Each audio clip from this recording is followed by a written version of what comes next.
السلام علیکم ورحمۃ اللہ وبرکاتہ۔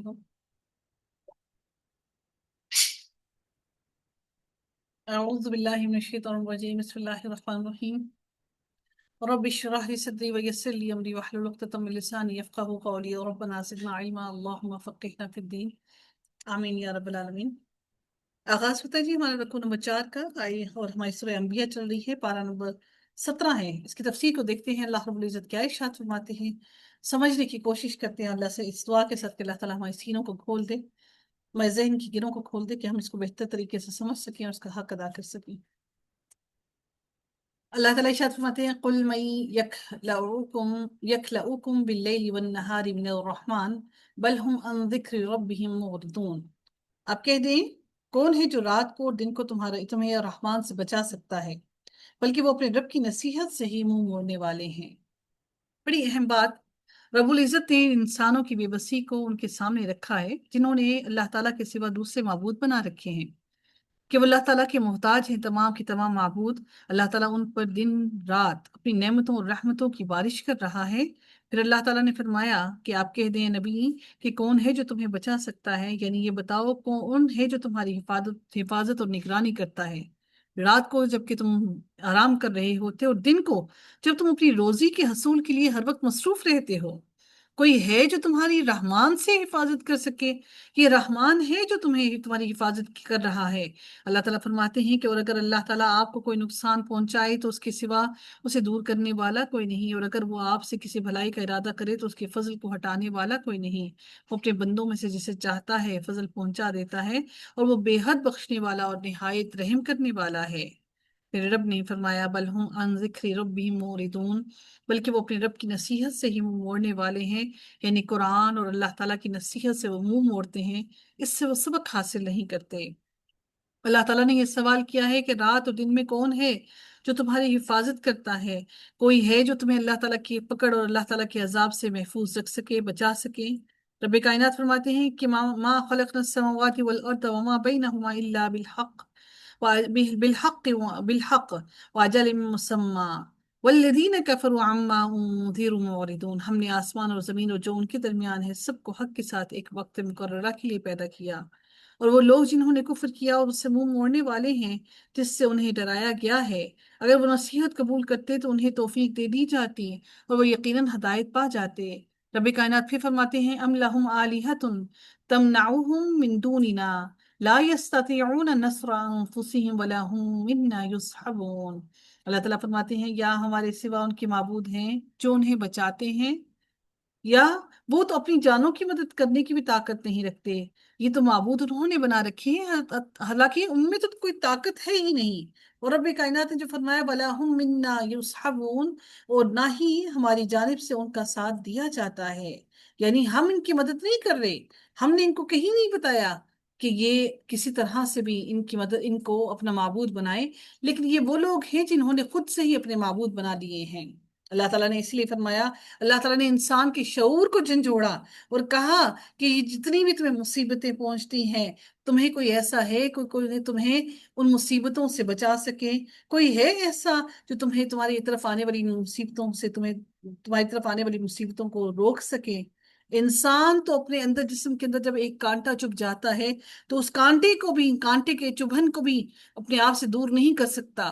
جب انسان کو اگر کوئی شہد کی مکھی یا کوئی ایسی کوئی چیز کاٹ جائے، انسان خود کو اس سے بھی محفوظ نہیں کر سکتا، حتیٰ کہ اگر انسان کو ایک مچھر کاٹ جائے تو انسان اس مچھر سے بھی خود کو محفوظ نہیں کر سکتا۔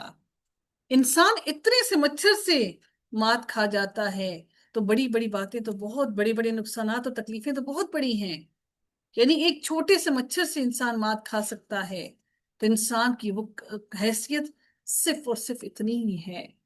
رب کائنات نے پھر مزید اگلی آیت میں فرمایا بل متعنا هؤلاء وآباءهم حتى طال کیا تھا جی؟ طال طال طول طول طول طول طول طول طول طول کیا قانون لگا؟ اجوف قال کا قانون۔ قال أجوف قول قال، ایسا ہی ہے نا؟ قبل قال قول قول، ٹھیک ہے۔ قولا اللہ تعالیٰ فرماتے ہیں کہ بلکہ ہم نے ان کو اور ان کے باپ دادا کو سامان حیات دیا، یہاں تک کہ ان کی عمریں لمبی ہو گئیں، اتنا سامان حیات دیا علیہم العمر کہ ان کی عمریں لمبی ہو گئیں۔ افلا یرون انا نأتی الارض ننقصها من اطرافها، اللہ تعالیٰ پھر فرماتے ہیں تو کیا وہ دیکھتے نہیں کہ بلا شبہ ہم زمین کو اس کے اطراف سے گھٹاتے آ رہے ہیں؟ تو کیا وہی غالب آنے والے ہیں؟ افہم غالبون، افہم الغالبون، کیا وہی اس کو اطراف، کیا وہ کیا سمجھتے ہیں کہ کیا وہی غالب آنے والے ہیں؟ وہ غالب کیسے آ سکتے ہیں؟ وہ تو غالب آ ہی نہیں سکتے۔ اللہ تعالیٰ نے یہاں پر خاص طور پر فرمایا کہ مشرکوں کو جس چیز نے دھوکہ دیا اور گمراہی پر آمادہ کیا تھا وہ یہ تھی کہ انہیں اللہ تعالیٰ نے لمبی عمریں عطا کی تھیں۔ وہ اپنے مال اولاد اور نفع میں اتنا مشغول ہو گئے کہ پھر جب وہ طویل مدت گزر گئی تو ان کے دل سخت ہو گئے اور سرکشی میں مزید بڑھ گئے۔ اگر وہ ہلاک ہونے والی قوموں کے فریب میں مبتلا ہونے کو سمجھ لیتے تو اتنے وہ سرکش نہ ہوتے۔ آج آپ بھی دیکھتے ہیں کہ ہم دیکھتے ہیں ان حکمرانوں کو جو بہت ہی زیادہ برے عمل کریں گے، ماریں گے اور غبن کریں گے، ان کی عمریں کتنی طویل ہوتی ہیں۔ تو کوئی انسان یہ نہ سمجھے کہ کسی کی عمر کی طویل ہونا اور اتنی عمر تک پہنچ جانا اس انسان کے اللہ تعالیٰ کی نعمت دنیا میں ہی وہ سمیٹے جا رہا ہے، بلکہ اللہ تعالیٰ کی طرف سے یہ آزمائش ہے۔ اللہ تعالیٰ نے واضح فرما دیا کہ یہ جو عیش و عشرت کی زندگی گزار رہی ہیں اور پھر آخر وقت تک، آخری دم تک ان کو اپنی غلطی کا احساس نہیں ہوتا، وہ دھوکے میں فریب میں آگے بڑھتے جا رہے ہیں، وہ اپنی اس طویل عمر کو فائدہ سمجھتے ہیں اور وہ طویل عمر ان کو مزید مزید گمراہی میں ڈال رہی ہے۔ تو اللہ تعالیٰ نے انہیں نصیحت فرمائی، افلا یرون انا نأتی الارض ننقصها من اطرافها، تو کیا یہ دیکھتے نہیں کہ بلا شبہ ہم زمین کو اس کے اطراف سے گھٹاتے آ رہے ہیں؟ اس سے مراد زمین میں کفر کا گھٹنا ہے، یعنی کفر کے لیے دائرہ اللہ تعالیٰ نے تنگ کر دیا اور اسلام کے لیے دائرہ وسیع کر دیا۔ اس سے مراد ہے کہ کفر کے پاؤں تلے سے زمین کھسک رہی ہے اور آسمان اور اسلام پھیل رہا ہے۔ اللہ تعالیٰ فرماتے ہیں افہم الغالبون، تو کیا وہی غالب آنے والے ہیں جو اپنے زور سے اللہ تعالیٰ کی اللہ تعالیٰ کے عذاب کو بچانے کی کوشش کرتے ہیں؟ کیا وہ اللہ تعالیٰ کی عذاب کو روک سکتے ہیں اور اپنی طاقت سے موت سے بچ سکتے ہیں؟ ایسا ہرگز نہیں ہے۔ یہ کسی فریب میں مبتلا ہیں۔ جب ان کی روح قبض کرنے کا وقت آئے گا تو کوئی ایسا نہیں کہ جو ان کی روح کو روک سکے، جو ان کی روح کو ان کی جسم کے اندر لوٹا سکے۔ آج سائنس بہت تجربے کر رہی ہیں، بہت سے لوگوں کو ڈیڈ باڈیز کو ایسے رکھا ہوا ہے انہوں نے کہ وہ سمجھ رہے ہیں کہ ہم شاید کچھ سالوں بعد کوئی ایسی دوائیاں انوینٹ کر لیں کہ جس کے بعد وہ ان کے اندر جان ڈال سکیں۔ تو سائنس ان پہ تجربے کرنے کی کوشش کر رہی ہے۔ انسان کو یہ سمجھ لینا چاہیے کہ زندگی اور موت میرے رب کے ہاتھ میں ہے۔ جسم کے اندر روح لوٹا دینا کسی انسان کے بس میں نہیں ہے اور ممکن بھی نہیں ہے۔ اللہ رب العزت نے پھر مزید اگلی آیت میں فرمایا قل انما انذرکم بالوحی، آپ کہہ دیں اے نبی، آپ ان سے کہہ دیں کہ میں تو وحی کے ذریعے ہی تمہیں ڈراتا ہوں، لا يسمع الصم الدعاء اذا ما ينذرون، اللہ تعالیٰ فرماتے ہیں اور بہرے پکار نہیں سنتے جب کبھی انہیں خبردار کیا جاتا ہے تو وہ پکار کو ہرگز نہیں سنتے۔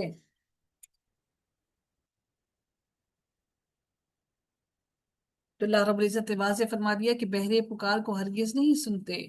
اللہ تعالیٰ فرماتے ہیں کہ ان لوگوں کی مثال جنہوں نے کفر کیا اس مثال جیسی ہے جو ان جانوروں کو پکارتا ہے جو پکار اور آواز کے سوا کچھ نہیں سنتے، وہ بہرے ہیں، گونگے ہیں، اندھے ہیں، سو وہ نہیں سمجھتے۔ رب کائنات نے سورہ انفال میں فرمایا یقیناً اللہ تعالیٰ کے نزدیک بدترین جانور بہرے گونگے لوگ ہیں جو سمجھتے نہیں۔ اللہ تعالیٰ نے ایسے لوگوں کو جانور سے بھی بدتر بنایا۔ اللہ نے فرمایا کہ وہ جانور سے بھی بدتر ہیں۔ تو سوچئے ایک بات کہ ہم سے قرآن کو پڑھے جا رہے ہیں، ہم اس کے مطلب سے واقف نہیں، ہم نہیں جانتے کہ میرے رب نے کیا فرما دیا، تو پھر کیا ہم ان جانوروں جیسے نہیں، بلکہ ہم ان جانوروں سے بھی بدتر ہیں۔ رب کائنات نے پھر اگلی آیت میں فرمایا وَلَئِن مَسَّتْهُمْ نَفْحَةٌ مِّنْ عَذَابِ رَبِّكَ لَيَقُولُنَّ يَا وَيْلَنَا إِنَّا كُنَّا ظَالِمِينَ، لا یقولن، یہاں پر قاعدہ کیوں نہیں لگا لا یقولن؟ یہاں پر قاعدہ کیوں نہیں لگا؟ حرف عطف واو تو موجود ہے. میم اس سے پہلے پیش ہے، ٹھیک ہے، کیا اس سے پہلے کیا حرف قاعدہ لگتا؟ میں مفتوح ہوتا، اگر زبر ہوتی تو پھر قاعدہ لگتا۔ اگر مفتوح ہوتا تو پھر قاعدہ لگتا. بارک اللہ فیک. اللہ تعالیٰ نے فرمایا کہ اور یقیناً آپ کے رب کے عذاب کا ایک ہلکا سا جھونکا بھی انہیں چھو جائے، اگر وہی کو جھٹلانے والوں پر عذاب کا ایک ہلکا سا جھٹکا بھی آ جائے تو اپنے گناہوں اور ظلم کا اعتراف کر لیں گے. وہ نہیں ہوتا، پولیس کیا کرتی ہے؟ جسمانی ریمانڈ لیتی ہے. وہ جیسے ہی جسمانی ریمانڈ آتا ہے تو کیا ہوتا ہے؟ سارا کچھ اگلنے لگ جاتے ہیں. ایسے ہی ہوتا ہے نا.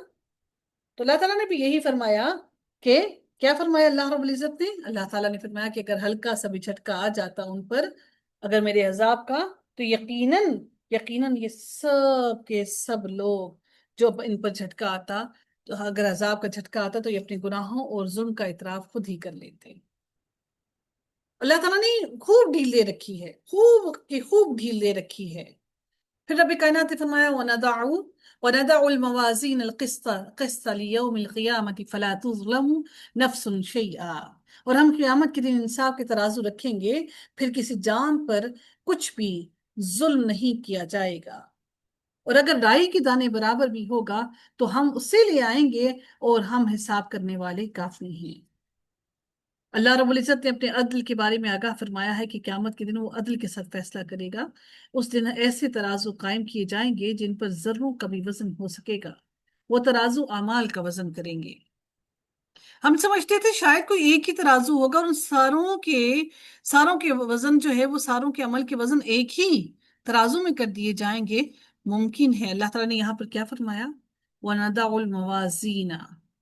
ممکن ہے کہ بہت سارے ترازو ہر انسان کے لیے ایک ہی جتنا ترازو سب انسان کے لیے وہ کیٹیگرائز کر دیا گیا ہو کہ یہ ترازو ہے، جیسے سانچے میں بنا دیا جانا، اور سب کے لیے ترازو رکھ دیے جائیں اور سب کے سب حساب کتاب میں کھڑے ہو جائیں. ایسا نہیں کہ ہم فٹافٹ بس مطلب صدیاں ہم کھڑے رہیں اور حساب کتاب لگے ہی نہیں. جہنم میں بھی جانے کی جلدی جلدی گرائیں گے. جہنم میں بھی ہر انسان اپنے عمل سے پہلے ہی واقف ہو جائے گا. ہر انسان خوب جانتا ہوگا کہ وہ اپنے ساتھ کیا لے کر آیا ہے. کسی بھی انسان کی یادداشت اس روز کمزور نہ ہوگی. اپنے ہر عمل کے بارے میں ہم خوب جانتے ہوں گے. کسی کے ساتھ بھی رائے کے برابر بھی ظلم نہ کیا جائے گا. ہر انسان جان لے گا کچھ بھی ظلم نہ کیا جائے گا. خواہ کوئی وہ مرد ہو، عورت ہو، نیک ہو یا بد ہو، مسلمان ہو یا کافر ہو. جتنی نیکیاں کی جائیں گی سب کچھ بتا دیا جائے گا. جو برائیاں ہوں گی سب کچھ دکھا دیا جائے گا. نہ نیکیوں میں کمی کی جائے گی، نہ برائیوں میں اضافہ کیا جائے گا. اللہ تعالیٰ سورہ کہف میں فرماتے ہیں کہ اور کتاب اعمال رکھ دی جائے گی، پس آپ مجرموں کو دیکھیں گے کہ وہ اس سے ڈرنے والے ہوں گے جو اس میں ہوگا، اور کہیں گے کہ ہائے ہماری کم بختی. یہ کتاب کیسی ہے جس نے چھوٹا بڑا کچھ نہ چھوڑا مگر اس کو شمار کر رکھا ہے، اور جو بھی انہوں نے کیا تھا وہ سب اس کو سامنے پائیں گے، اور آپ کا رب کسی ایک پر بھی ظلم نہیں کرتا. وَإِنْ كَانَ مِثْقَالَ حَبَّةٍ مِّن خَرْدَلٍ، اور اگر رائی کے دانے برابر بھی ہوگا تو کسی کا وہ عمل بھی اللہ رب العزت لے کر آ جائیں گے، وہ بھی سامنے لایا جائے گا. اللہ تعالیٰ فرماتے ہیں اتینا بہا، تو ہم اسے بھی لے آئیں گے. یعنی کسی کا کچھ بھی عمل ضائع نہیں کیا جائے گا. سورہ زلزال میں اللہ تعالیٰ فرماتے ہیں نا فَمَن يَعْمَلْ مِثْقَالَ ذَرَّةٍ خَيْرًا يَرَهُ وَمَن يَعْمَلْ مِثْقَالَ ذَرَّةٍ شَرًّا يَرَهُ وَكَفَى بِنَا حَاسِبِينَ، اور ہم حساب کرنے والے کافی ہیں. اللہ تعالیٰ فرماتے ہیں کہ ہم حساب کرنے والے کافی ہیں. ہر انسان کے اعمال دو معزز فرشتے مسلسل لکھتے جا رہے ہیں. وہ ذاتی طور پر ہر ایک کے اعمال کا علم رکھتا ہے اللہ تعالیٰ، لیکن یہ اللہ تعالیٰ نے جو لکھوا دیا یہ ہمارے لیے لکھوا دیا. سیدنا ابو ہریرہ سے روایت ہے کہ رسول اللہ صلی اللہ علیہ وسلم نے فرمایا جو دو کلمے اللہ تعالیٰ کے کو پیارے ہیں، زبان پر ہلکے، میزان میں بھاری ہیں، وہ ہیں سبحان اللہ و بحمدہ سبحان اللہ العظیم. یہ زبان پر بڑے ہلکے ہیں لیکن ترازو میں بہت بھاری ہیں. نبی کریم صلی اللہ علیہ وسلم نے فرمایا قیامت کے دن تمام لوگوں کے سامنے میری امت کے ایک شخص کی پکار ہوگی اور اس کے 99 دفتر پھیلائے جائیں گے. دفتر مطلب رجسٹر. ہر دفتر اتنا لمبا ہوگا کہ جہاں تک حد نگاہ پہنچتی ہے. پھر اللہ تعالیٰ فرمائے گا اس میں جو تیرے گناہ لکھے ہیں تو ان میں سے کسی کا منکر ہے کہ تو انکار کرتا ہے. یہ جو اتنا بڑے بڑے رجسٹر ہیں، اور یعنی کہ اتنا لمبا ہوگا کہ جہاں تک حد نگاہ جاتی 99 رجسٹر ایسے ہوں گے. وہ عرض کرے گا نہیں ہے مالک. پروردگار فرمائے گا کیا میرے لکھنے والے فرشتوں نے تیرے اوپر کچھ ظلم کیا؟ پھر فرمائے گا اچھا تیرے پاس کچھ عذر ہے، اچھا تیرے پاس کچھ نیکی بھی ہے. وہ ڈر جائے گا اور کہے گا نہیں میرے مالک، میرے پاس کوئی نیکی نہیں ہے. پروردگار فرمائے گا نہیں، کئی نیکیاں تیرے پاس ہیں، اور آج کے دن تجھ پر ظلم نہیں کیا جائے گا. پھر ایک پرچہ نکالا جائے گا، اس میں اشہد اللہ الہ الا اللہ وان محمد عبدہ ورسولہ لکھا ہوگا. اشہد اللہ الہ الا اللہ وان محمد عبدہ ورسولہ. اشہد اللہ الہ الا اللہ ان محمد عبدہ ورسولہ یہ لکھا ہوگا. وہ بندہ عرض کرے گا اے مالک، ان دفتروں کے سامنے بھلا یہ پرچہ کیا کام آئے گا؟ پروردگار فرمائے گا تجھ پر ظلم نہیں ہو سکتا. پھر وہ سب دفتر، سارے کے سارے رجسٹر ترازو کے ایک پلڑے میں رکھے جائیں گے، اور وہ ایک پرچہ ایک پلڑے میں رکھا جائے گا. وہ سارے کے سارے دفتر اٹھ جائیں گے اور پرچہ بھاری ہو جائے گا. سبحان اللہ. میرے رب نے اتنی آسانیاں کرتی ہیں ہمارے لیے. میرا رب اتنا رحم کرنے والا ہے.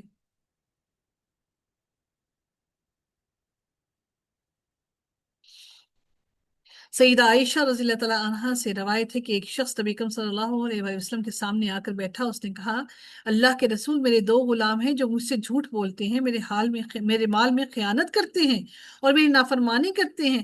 میں انہیں گالیاں دیتا ہوں، مارتا ہوں. میں ان کے ساتھ کیا کروں؟ آپ صلی اللہ علیہ وسلم نے فرمایا انہوں نے تمہارے ساتھ خیانت کی ہے اور تمہاری نافرمانی کی ہے. تم سے جو جھوٹ بولے ہیں ان سب کا شمار اور حساب ہوگا. تم نے انہیں جو سزائیں دی ہیں ان کا بھی شمار اور حساب ہوگا. اب اگر تمہاری سزائیں ان کے گناہوں کے مقابلے میں زیادہ ہوئیں تو تم اور وہ برابر، یعنی کہ برابر ہوئیں. اگر تمہاری سزائیں اور گناہوں کی برابر ہوئے تو تم اور وہ برابر. اور پھر کیا ہوگا کہ تم چھوٹ جاؤ گے. نہ تمہارا حق ان پر رہے گا اور نہ ان کا حق تم پر. اور اگر تمہاری سزا ان کے قصور سے کم ہوئی تو تمہارا فضل اور احسان ہوگا.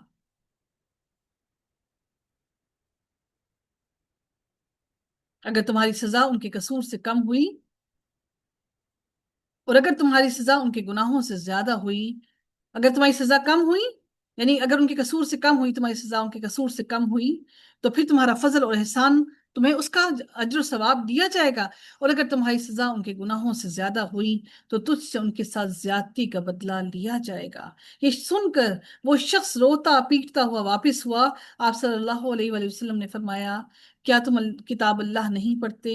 اللہ تعالیٰ نے فرمایا ہے اور ہم قیامت کے دن انصاف کا ترازو لگائیں گے، پھر کسی نفس پر کسی طرح سے ظلم نہ ہوگا، اور اگر ایک رائی کے دانے کے برابر بھی عمل ہوگا ہم اسے لا حاضر کریں گے، اور ہم کافی ہیں حساب کرنے والے. اس شخص نے کہا قسم اللہ کی میں اپنے اور ان کے لیے اس سے بہتر اور کوئی بات نہیں پاتا کہ ہم ایک دوسرے سے جدا ہو جائیں. میں آپ کو گواہ بنا کر کہتا ہوں کہ وہ سب کے سب آزاد ہیں. نبی اکرم صلی اللہ علیہ وسلم نے فرمایا جس شخص نے اللہ تعالیٰ پر ایمان کے ساتھ اور اس کے وعدہ ثواب کو سچا جانتے ہوئے اللہ تعالیٰ کے راستے میں جہاد کے لیے گھوڑا پالا تو اس گھوڑے کا کھانا پینا اور اس کا پیشاب اور اس کی لید سب قیامت کے دن اس کی ترازو میں ہوگا اور سب پر اس کا ثواب ملے گا. اسی طرح آپ جو قربانی کا جانور پالتے ہیں نا، سب سے مشکل ہم خواتین کو ہوتی ہے کہ یہ کیا بات ہوئی جی ہم قربانی کے جانور کو رکھیں اور اس کا سارا پیشاب، اس کے گند، سارا کچھ ہم صاف کریں. سارا سال تو ہم گھروں کی صفائیاں کرتے ہیں.